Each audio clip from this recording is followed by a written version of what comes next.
Hola, buenas noches, que el Señor les bendiga, que hayan tenido un lindo y bendecido miércoles, que el Señor haya bendecido toda la obra de sus manos y que todo lo que hayan hecho haya sido para bendición. El día de hoy vamos a continuar con nuestro estudio acerca de la revelación de Jesús a través de sus nombres, y el día de hoy vamos a compartir acerca de un nombre que encontramos de Jesús en Apocalipsis en el capítulo 1, versículo 5, que lo nombra como el soberano de los reyes de la tierra. Una de las cosas que el libro de Apocalipsis enfatiza a todo lo largo del Apocalipsis es la autoridad y el poder de nuestro Señor Jesucristo sobre toda la creación, tanto en la tierra como en el cielo.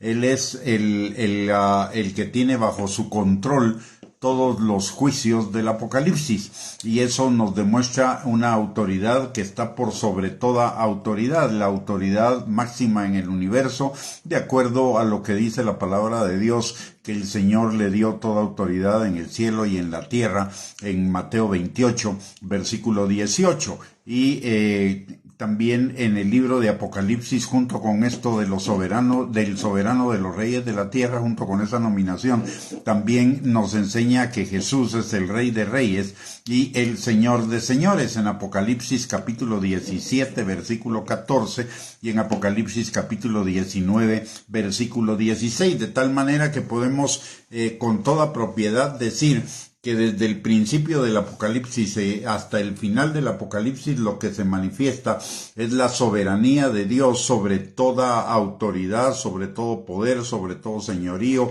sobre toda cuestión en el cielo y en la tierra.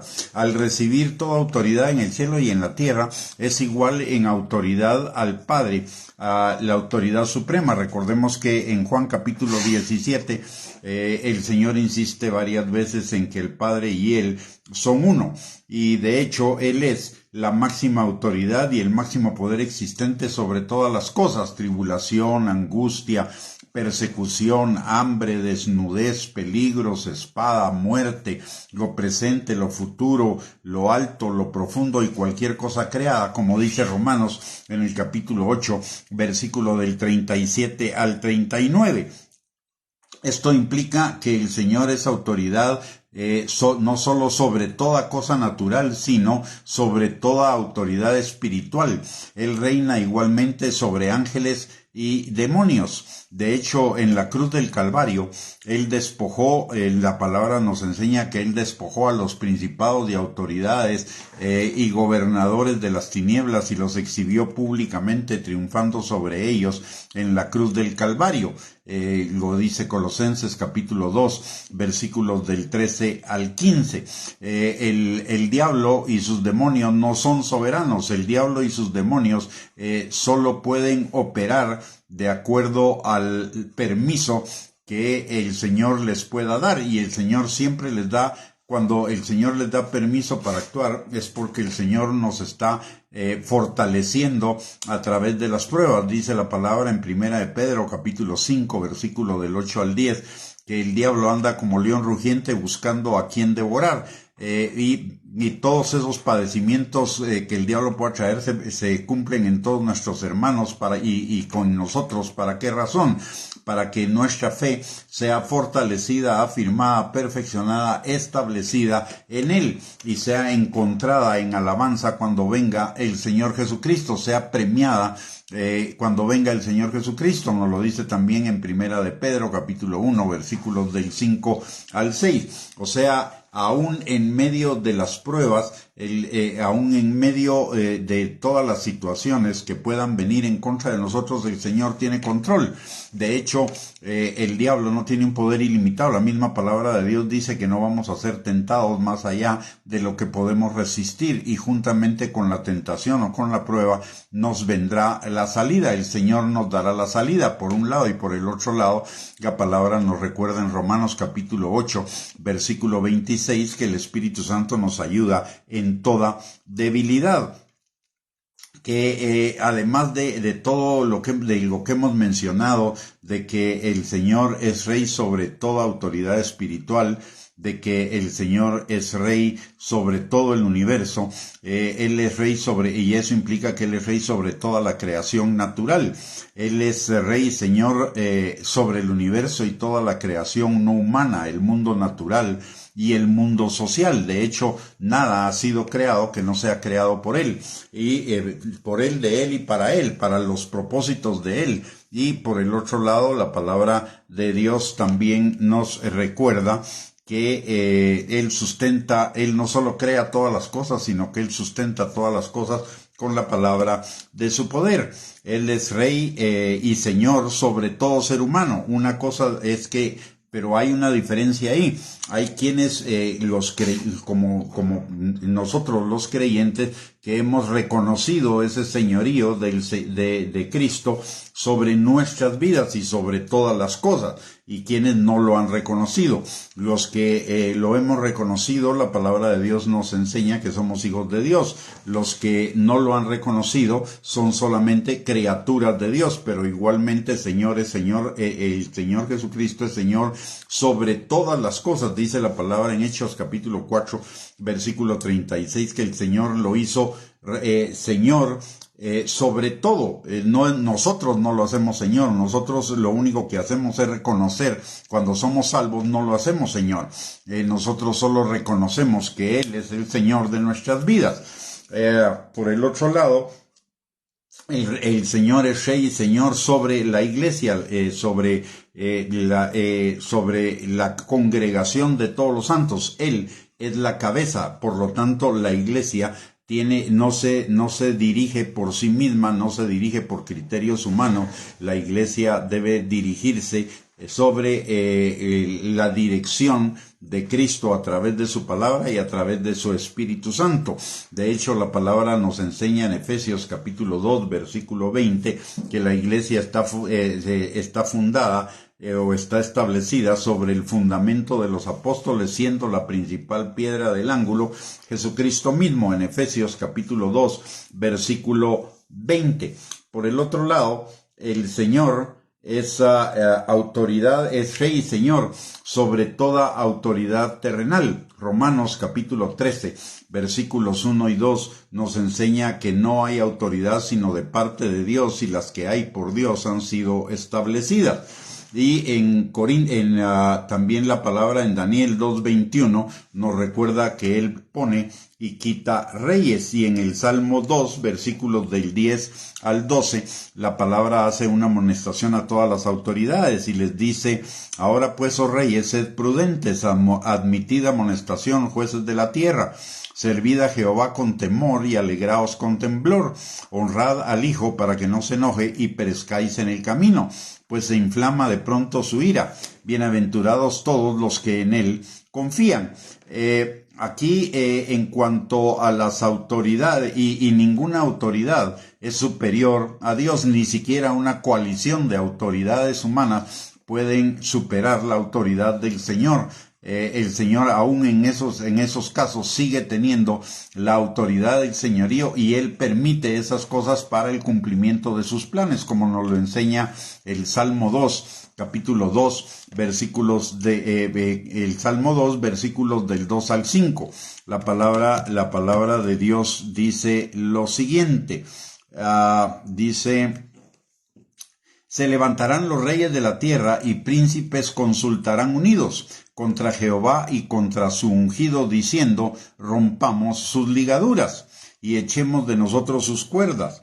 El que mora en los cielos se reirá, el Señor se burlará de ellos. Luego hablará a ellos en su furor y los turbará con su ira. Eso nos habla de que el Señor les da un cierto campo para el cumplimiento de sus propósitos. Él es, en cuanto a las autoridades terrenales, usted y yo tenemos que tener claro de que Él es quien pone y quita reyes, que todas las autoridades, como mencioné en Daniel 2:21, que todas las autoridades por Él son establecidas y no hay autoridad sino de parte de Él, como mencioné también en Romanos capítulo 13, versículos 1 y 2. Y Él dirige todo el querer como el hacer en el corazón de las autoridades. Proverbios 21:1 nos enseña que el corazón de los reyes, es decir, de toda autoridad, está en las manos del Señor y que Él lo inclina a todo lo que Él quiere. Y en Filipenses capítulo 2, versículo 13, nos recuerda que Él pone el querer como el hacer por su buena voluntad. Y aquí hay que establecer una diferenciación. El Señor pone a unos en autoridad para juicio, como en el caso del faraón en tiempos de Israel en Egipto, y también los reyes persas y los reyes caldeos y los reyes medos y aún los mismos faraones posteriormente, cuando Israel estaba ya en la tierra prometida y usaba a todas estas autoridades para ejecutar los juicios contra Israel. Y posteriormente Dios juzgaba a esas naciones, de tal manera que nadie escapaba a su juicio.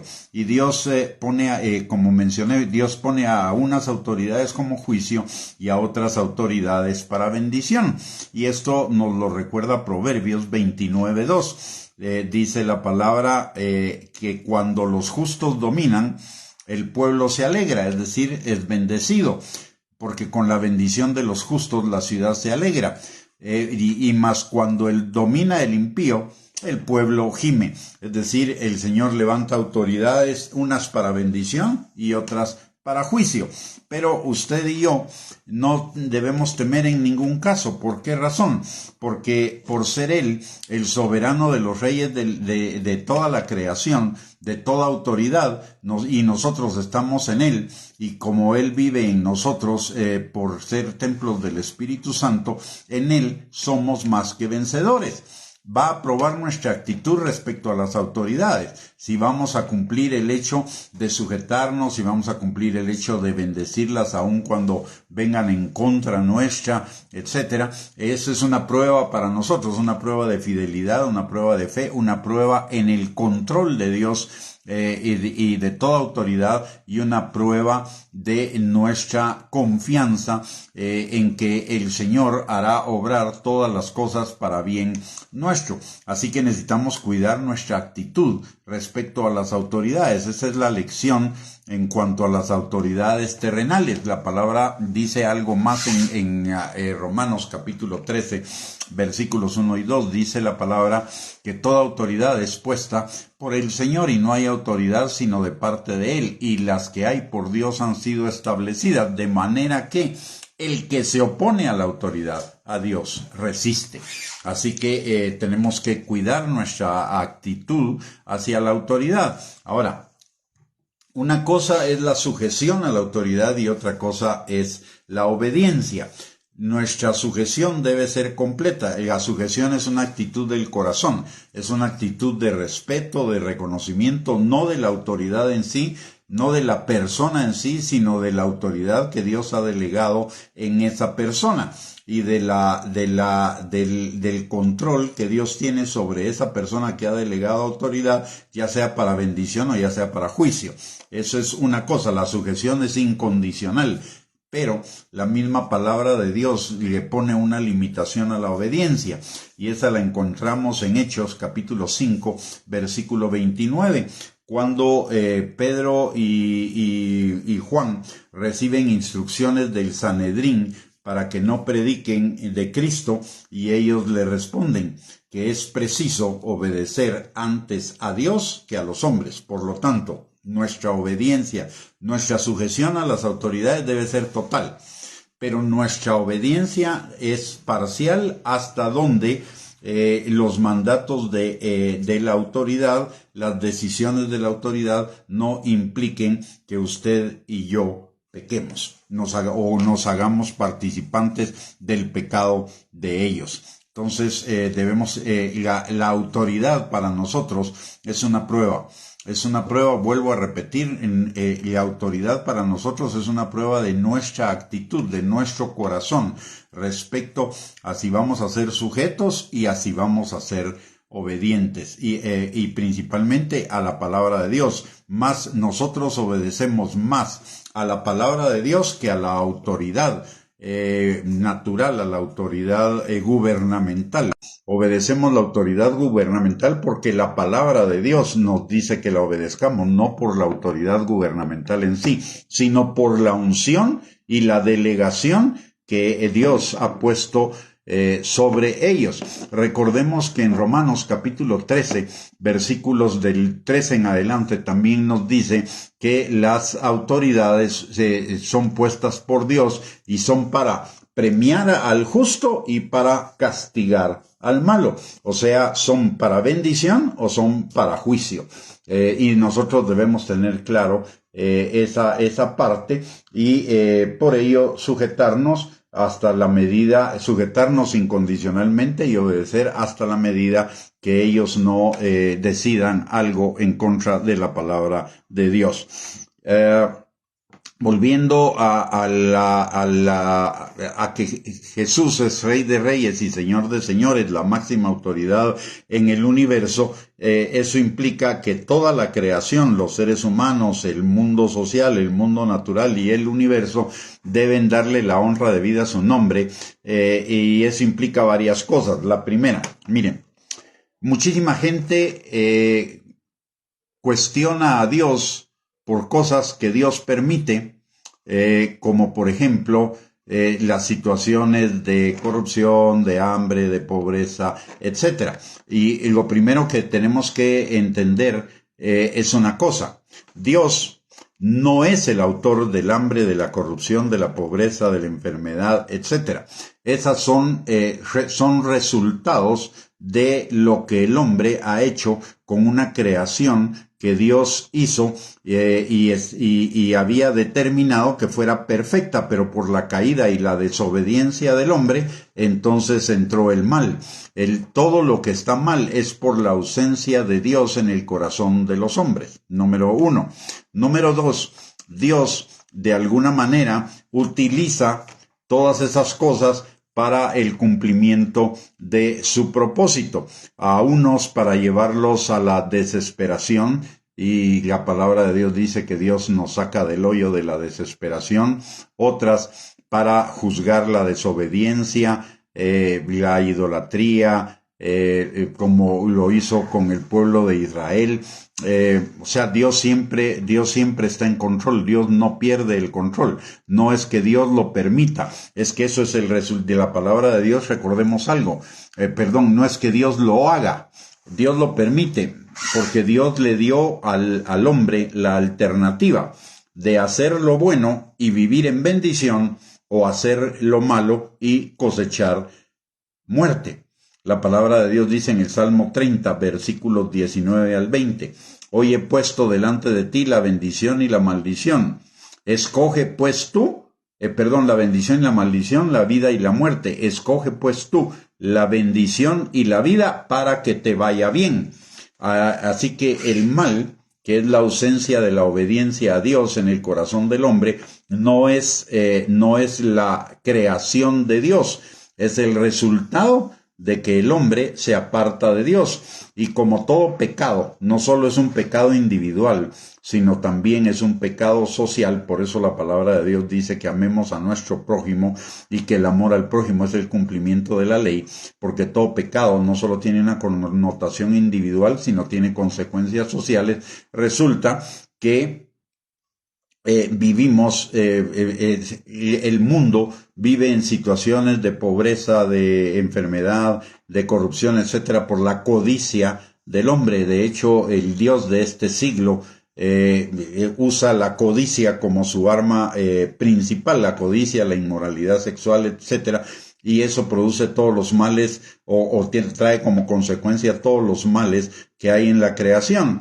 Recordemos que el diablo a través de todo eso viene a robar, matar y destruir, pero Dios mandó a Cristo para que tuviéramos vida y vida en abundancia. La solución a los problemas de pobreza, de enfermedad, de hambre, etcétera, es volvernos a Dios de todo nuestro corazón. Ahí está la solución. El problema es que el hombre no toma ese camino y entonces las cosas en lugar de mejorar se agravan. Entonces tenemos que tener claro, porque mucha gente dice, ¿cómo es que Dios permite, Dios siendo un Dios de amor, Dios permite el hambre, la corrupción, la pobreza, etcétera? Dios lo permite porque es la decisión del hombre y él le dio al hombre la decisión de vivir en sus caminos para que le fuera bien o vivir fuera de los caminos de Dios para que le vaya mal. Y Dios respeta esa decisión, aunque nos da una salida. La palabra de Dios dice que el Señor no nos dejará ser tentados más allá de lo que podamos resistir y juntamente con la tentación nos dará la salida. ¿Y quién es la salida? Él. La palabra nos recuerda que Jesús es la puerta, pero también es el camino, la verdad y la vida. Y el que a Él viene no le echa fuera. Y además el que a Él viene, Él lo prosperará en todas las cosas y tendrá salud así como prospera su alma. Y que no hay justo desamparado, ni su simiente que mendigue pan. Así que Dios da la salida aún a pesar de esa situación de la maldad del corazón del hombre.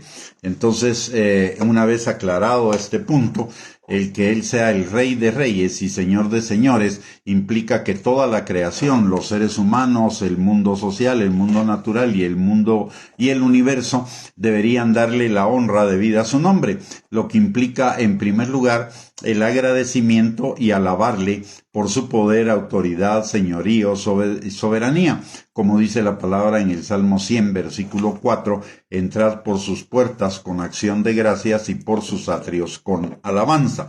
Por el otro lado, también implica honrarle, y honrarle es demostrarle aprecio, estima, respeto, honra, sujeción, obediencia, y obedecerle sin reservas. Primera de Pedro, capítulo 1, versículo 13 al 16 nos dice que como hijos obedientes seamos santos como Él es santo, y ser santo es ser obediente a Él.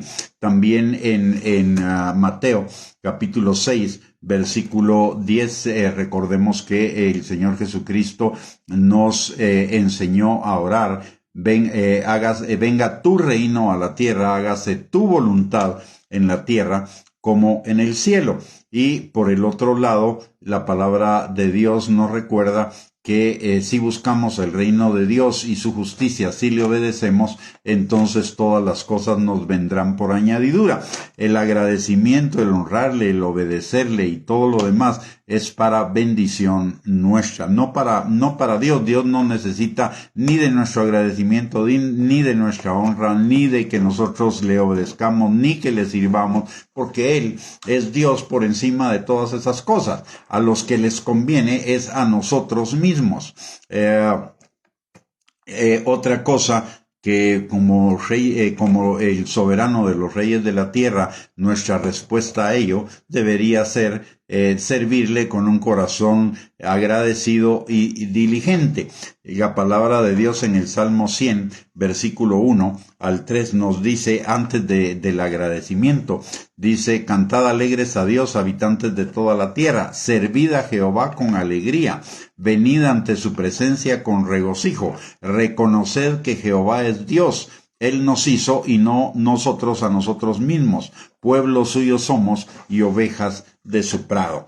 O sea, aquí nos habla de cantar alegres, alabanza y acción de gracias, servirle con alegría, buscar su presencia, reconocer que Él es Dios, aunque no entendamos. Hay muchas cosas que no vamos a entender. Recordemos lo que dice la palabra en Isaías 55, versículos 8 y 9, que sus caminos y sus pensamientos son más altos que nuestros caminos, y que nuestros pensamientos son más altos que el cielo, es más alto que la tierra. O sea, están a una gran distancia. Dios obra en lo sobrenatural, nosotros en lo natural. Dios ve el panorama completo, nosotros solo vemos el panorama específico. Dios no está ocupado solamente de nuestros pensamientos y solamente en lo que nosotros querramos, sino Él está ocupado en realizar sus planes de bien y no de mal, para darnos un futuro y una esperanza. Y Dios hace que todas las cosas, aun las cosas malas, obren para bien de los que le amamos, de los que le buscamos. Así que parte de la fe el Señor nos va a hacer entender muchísimas cosas. De hecho, Él mismo lo dice en su palabra. Primero, que lo busquemos con todo nuestro ser. Eso implica con toda nuestra mente, con toda nuestra alma. En segundo lugar, dice la palabra que aquel que es una buena tierra para la palabra es el que oye la palabra, la entiende y la hace. Ahora, también la palabra de Dios dice que el justo vivirá por la fe. Y hay cosas que, un grupo de cosas, no muy grande, pero sí hay un grupo de cosas que usted y yo no vamos a entender en toda su dimensión, pero que no las entendamos no quiere decir que Dios no tenga el control, no quiere decir que Dios no sea bueno y no quiere decir que Dios no haga obrar esas cosas para bien de los que amamos a Dios. Ahí es donde entra la fe. Cuando las cosas sobrepasan a nuestro entendimiento, cuando algo en la palabra de Dios sobrepasa nuestro entendimiento, en ese momento entra en acción la fe, porque la fe es la certeza de lo que no vemos, la convicción de lo que esperamos. Y parte de lo que no entendemos son todos los planes de Dios a futuro. Así que una forma de honrarle al Señor es creer plenamente en lo que dice su palabra, no buscar ajustar la palabra a nuestro entendimiento humano, sino que la palabra dice lo que dice, punto, y nuestro entendimiento debe estar alrededor de lo que la palabra dice, no de nuestra interpretación. Hay una diferencia entre entender e interpretar. Entender significa encontrar el sentido correcto de lo que estamos viendo en la palabra de Dios. Y la interpretación es darle nosotros la explicación que nos convenga a nuestra mente respecto a lo que estamos leyendo. Y recordemos que la palabra de Dios nos dice en Jeremías capítulo 17, versículo 9, y los creyentes, aun cuando tenemos una nueva naturaleza, no estamos exentos totalmente de ello, que nuestro corazón es engañoso y perverso más que todas las cosas, y toda interpretación resulta de que nuestro corazón engañoso y perverso se mete. Y recordemos lo que dice también la palabra en Proverbios capítulo 14, versículo 12, y en Proverbios 16, 25, que de lo cual tampoco los creyentes estamos exentos porque no tenemos una mente totalmente renovada. Dice la palabra que hay caminos que nos parecen derechos en nuestra propia opinión, pero su fin es camino de muerte. Así que no deberíamos confiar en nuestra propia opinión, sino confiar en lo que dice la palabra de Dios. De hecho, Proverbios 3 así nos lo enseña, que no confiemos en nuestros criterios, que no confiemos en nuestra interpretación, que no confiemos en nuestro entendimiento, sino que confiemos plenamente en el Señor. Así que la confianza en el Señor, a pesar de las cosas que no podamos entender, es también una manifestación de honra a Él, porque es reconocer su soberanía, su poder, su control, y Dios tiene soberanía, poder y control sobre todas las cosas que nos gustan y sobre todas las que no nos gustan. De hecho, recordemos lo que Romanos 8, 28 y 29 nos dice, que todas las cosas obran para bien de los que amamos a Dios. Esto es, aquellos que conforme a su propósito fuimos llamados para que el carácter de Cristo fuera formado en nosotros. Entonces, otra respuesta a esa soberanía, a ese poder, a quien realmente es Dios, a ese reinado soberano sobre todo el universo, una respuesta aparte del agradecimiento, de honrarle, de obedecerle sin reservas, de confiar en Él con todo nuestro corazón, es también servirle con un corazón agradecido y diligente, como vimos en el Salmo 100, versículos del 1 al 3. Y dentro de ese servicio es imprescindible ejercer el ministerio de la reconciliación para volver todas las cosas, prácticas, leyes, cultura, tecnología, arte, comunicación, ciencia, negocios, política, gobierno, etcétera, a los principios de la palabra de Dios, bajo la voluntad plena de Dios, reconciliando esas prácticas con Cristo, como dice la palabra y nos lo instruye la palabra en Romanos capítulo 8, versículo 19 al 21, dice: porque el anhelo ardiente de la creación es el aguardar la manifestación de los hijos de Dios, de nosotros, porque la creación fue sujetada a vanidad, no por su propia voluntad, sino por causa del que la sujetó en esperanza, porque también la creación misma será libertada de la esclavitud de corrupción a la libertad gloriosa de los hijos de Dios. En Hechos 3:21, la palabra de Dios también nos recuerda que es necesario que el cielo reciba a Jesús hasta los tiempos de la restauración de todas las cosas de que habló Dios por boca de sus santos profetas que han sido desde tiempos antiguos. Y en Colosenses capítulo 1, versículo del 18 al 20, nos recuerda que Cristo es la cabeza del cuerpo, que es la iglesia, Él que es el principio, el primogénito de entre los muertos, para que en todo tenga la preeminencia, por cuanto agradó al Padre que en él habitase toda plenitud, y por medio de él reconciliar consigo todas las cosas, así las que están en la tierra como las que están en los cielos, haciendo la paz mediante la sangre de su cruz. Y déjeme decirle algo aquí también. En lugar de cuestionar a Dios de por qué permite el hambre, la pobreza, la enfermedad, etcétera, etcétera, etcétera, nos deberíamos cuestionar si nosotros los cristianos hemos hecho nuestro trabajo, nuestro servicio a Dios, reconciliando todas las cosas con los principios de la palabra de Dios, no solo reconciliándonos nosotros, sino reconciliándonos y reconciliando todas las cosas que implican la relación con el prójimo, la relación con las cosas de la naturaleza, las estructuras y los sistemas sociales, si realmente nosotros hemos trabajado para la reconciliación de esas cosas con Dios. Esa es una llamada de atención también a nosotros los creyentes que no hemos cumplido plenamente, muy probablemente no hemos cumplido esa función, principalmente en los últimos 100 años o 150 años, porque en la antigüedad los creyentes sí estaban conscientes de esa parte del ministerio de Cristo y lo hacían, y por eso el mundo evolucionó. El mundo evolucionó a las mejores normas de convivencia social, a las mejores normas en la economía, a las mejores normas en cuanto a al desarrollo del medio ambiente, al cuidado del medio ambiente, etcétera. Sin embargo, hace aproximadamente unos 150 años el hombre comenzó a sacar a Dios de la economía, de la educación, de los negocios, del gobierno, de la política, y todo se corrompió.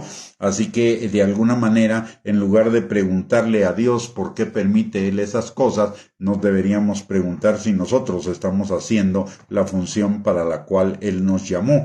Estamos cumpliendo el llamamiento y el servicio para el cual Él nos salvó y nos diseñó.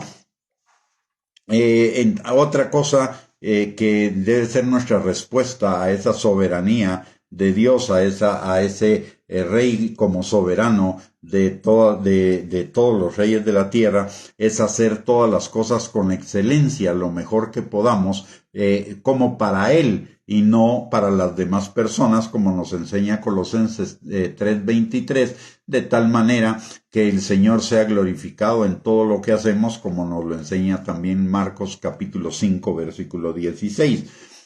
Otra forma de reconocer esa soberanía de Dios es enfocarnos en hacer su voluntad y no la nuestra. Recordemos que Mateo capítulo 7 versículo 21 al 23 nos recuerda que no todo el que le dice Señor, Señor entrará en el reino de los cielos, sino el que hace la voluntad del Padre. Por el otro lado también es caminar en temor.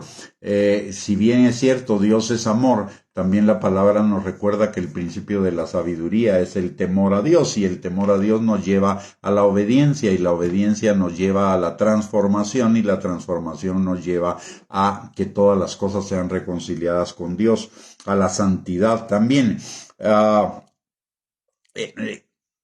Es cierto que la palabra de Dios nos dice que Dios es amor, pero otra característica también de Dios es que Él es fuego consumidor. Nos lo recuerda Hebreos capítulo 12, versículo 29. Y también en Malaquías capítulo 3, versículos del 1 al 5, nos recuerda que Dios es fuego purificador y jabón de lavadores. Y que lo que algunos tienen, y que Dios es grande en misericordia y lento para la ira, pero hay una ira de Dios, y eso lo manifiesta claramente la palabra en el libro de Apocalipsis, en los juicios de Apocalipsis capítulo 6 al capítulo 19, y que lo que algunos tienen por tardanza no lo es, sino que es tiempo que Él está dando para que las personas se arrepientan y se vuelvan a Él de corazón, como dice segunda de Pedro capítulo 3 versículo 9. El Señor, como ya mencioné, en una buena cantidad de circunstancias usa nuestra desesperación respecto a las circunstancias que rodean nuestras vidas para sacarnos del hoyo de la desesperación y traernos a Él, de tal manera que muchas de las cosas que no nos gustan o no nos parecen en el mundo son instrumentos que el Señor usa para traer a las personas a Él, para que se vuelvan a Él de todo corazón. Recordemos que el principal propósito de Dios para nuestras vidas no es que seamos felices aquí en la tierra. El principal propósito es que vivamos con Él en la eternidad. La tierra es una vida temporal, la eternidad es permanente, y en la eternidad esos anhelos de un mundo sin corrupción, sin pecado, de una vida mejor, de una vida perfecta, de un mundo perfecto, de una nación perfecta, etcétera. Todo eso en la eternidad se va a cumplir, porque ahí ya no habrán ni más lágrimas, ni más dolor, ni más pecado, ni más muerte, ni más corrupción, ni más hambre, ni más necesidad, como nos lo enseña la palabra en Apocalipsis capítulo 21, versículos del 1 al 4. De tal manera que recordemos también, aquí nos enfrentamos a una disyuntiva. El Señor es amor, pero también es fuego consumidor. ¿Qué significa esto? Significa que si usted y yo no llegamos al arrepentimiento en esta vida y nos volvemos a Cristo Jesús, vamos a ser expuestos a la condenación eterna. El tiempo de buscar al Señor es buscarlo acá. No importa que no entendamos muchas cosas, no importa, la realidad es que lo único importante es que abramos nuestro corazón al Señor para ser salvos, porque si no, nos exponemos a ese fuego consumidor, a ese fuego purificador, a ese jabón de lavadores, pero es una exposición eterna, porque la decisión de nuestra eternidad en el cielo o en la condenación eterna la tomamos acá en la tierra. Después de nuestra muerte terrenal ya no hay ninguna opción. Es el tiempo de volvernos a Dios de todo nuestro corazón. Los que no lo han hecho, de abrir su corazón al señorío de Cristo, y los que ya lo hemos hecho, de caminar en esa salvación tan grande, creciendo en todo a la estatura del varón perfecto, de la plenitud de Cristo. Y finalmente, otra forma de responder a esa soberanía de Dios es reconocer su mano en todo lo que obra y permite en nuestras vidas, familias, comunidades, nación y en toda la tierra, entendiendo que todo, como ya lo mencioné, que todo obra para bien de los que amamos a Dios. Y en muchos casos ello será una prueba para nosotros, para que seamos afirmados, perfeccionados, establecidos, y fortalecidos en Él, como dice Primera de Pedro, capítulo 5, versículo 10. De tal manera que siempre, usted y yo, todos los días de nuestra vida, estamos a prueba frente a la autoridad de Dios, a la soberanía de Dios, al control de Dios sobre todas las cosas que implica nuestra vida. En un buen sector de la cristiandad del día de hoy, la soberanía de Dios no es reconocida, no es bien comprendida, y más bien parece simplemente un decir en cuanto a Dios. Pero las personas, cuando Dios no hace las cosas como Él quiere, entonces reniegan de Dios, y algunos de ellos hasta se pelean con Dios, discuten con Dios, y se nos olvida lo que la palabra de Dios dice, que Él es el alfarero y Él puede hacer vasos de honra, vasos de deshonra. Él puede hacer con su creación lo que Él quiera, porque todo lo que Él quiera es bueno, es perfecto, es santo, es justo, es verdadero. Así que necesitamos, para vivir la plenitud de la vida en Cristo, para vivir esa vida abundante que Él tiene para cada uno de nosotros, para vivir en ese cumplimiento de sus planes de bien y no de mal, para darnos un futuro y una esperanza, necesitamos entender esa soberanía de Dios y que todas las cosas que nos gustan y las que no nos gustan, el Señor las va a usar para bien nuestro, de tal manera que en cada cosa que no nos guste y en cada cosa que nos guste, la pregunta que nos deberíamos hacer es: Señor, ¿qué quieres tú trabajar en el corazón de cada uno de nosotros? El tema del señorío de Cristo y el tema de su soberanía sobre toda la creación es un tema relevante e importante que lo entendamos y lo practiquemos en nuestra vida y en la iglesia de hoy. Eso nos va a permitir vivir unas vidas en la plenitud del gozo de Él, en la plenitud de sus bendiciones, una vida en la plenitud de amor hacia Él. Cuando comenzamos a ver todas las cosas y la mano de Dios en todas las cosas para hacerlas obrar para bien nuestro, entonces usted y yo vamos a tener un cambio de actitud en nuestras vidas y vamos a vivir vidas más abundantes y vidas más plenas. Recordemos lo que dice la palabra y con esto voy a cerrar. Colosenses capítulo 1, versículos del 3 al 1. Versículos del 1 al 3, al revés, de verdad lo dije. Colosenses 3 del 1 al 3 dice lo siguiente. Dice: si pues han resucitado con Cristo, han sido salvos, busquen las cosas de arriba, donde está Cristo sentado a la diestra de Dios. Pongan la mirada en las cosas de arriba, no en las de la tierra, porque han muerto y su vida está escondida con Cristo en Dios. Cuando Cristo, su vida, se manifieste, entonces ustedes también serán manifestados con Él en gloria. La palabra nos enseña que pongamos nuestra mirada en las cosas eternas, porque son eternas, con las cosas del cielo, porque esas cosas son eternas. Que no pongamos nuestra mirada en las cosas terrenales, porque las cosas terrenales son temporales. Y recordemos también que todo el mundo está bajo el maligno. Entonces lo terrenal muchas veces tiene el signo de lo maligno. Y si nosotros nos dejamos llevar por esas cosas terrenales, por la búsqueda de esas cosas terrenales, no nos va a ir bien en la vida. Recordemos otra vez Proverbios 14, versículo 12, caminos que al hombre le parecen derechos en su propia opinión, pero su fin es camino de muerte.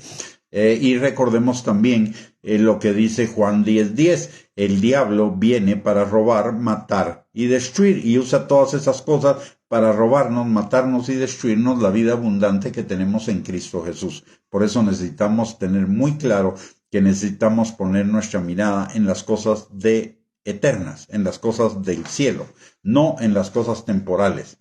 Para las cosas temporales, usted y yo tenemos garantizado lo suficiente y lo necesario porque Él es nuestro pastor y nada nos faltará. Pero en la eternidad tenemos garantizado lo extra si vivimos aquí en la tierra con nuestra mirada puesta en las cosas eternas. Y recordemos algo para no olvidarnos. Dios es soberano sobre todo el universo y Él tiene control de todas las cosas. Y todo lo que Dios permite es para nuestro bien. Estamos todo el tiempo siendo formados. Nuestra vida terrenal es una vida de formación y de preparación para nuestra vida eterna. De la misma manera que un bebé está 9 meses en el útero de su madre preparándose para nacer a la vida terrenal, de la misma manera la vida terrenal podríamos hacer una figura que es el útero que nos prepara para la vida eterna. Así que utilicemos esta vida para prepararnos para la eternidad, porque la eternidad es eterna, mientras que esta vida es temporal. Muy bien, mis amados hermanos, hemos llegado al final de esta enseñanza. Espero que haya sido de bendición para sus vidas y les recuerdo que el día de mañana, jueves a las 7 de la noche, tenemos otra enseñanza acerca de la revelación de Cristo a través de sus nombres. Así que les esperamos mañana a las 7 de la noche para otro estudio en la palabra de Dios. Y mientras tanto, oro que el Señor les bendiga grandemente con una noche de descanso, una noche de reposo, y que el día de mañana también el Señor bendiga toda la obra de sus manos y que el Señor los guíe para toda buena obra y para toda bendición. Un abrazo para todos y si Dios lo permite, el día de mañana nos volvemos a encontrar por este medio. Bendiciones y un abrazo para todos.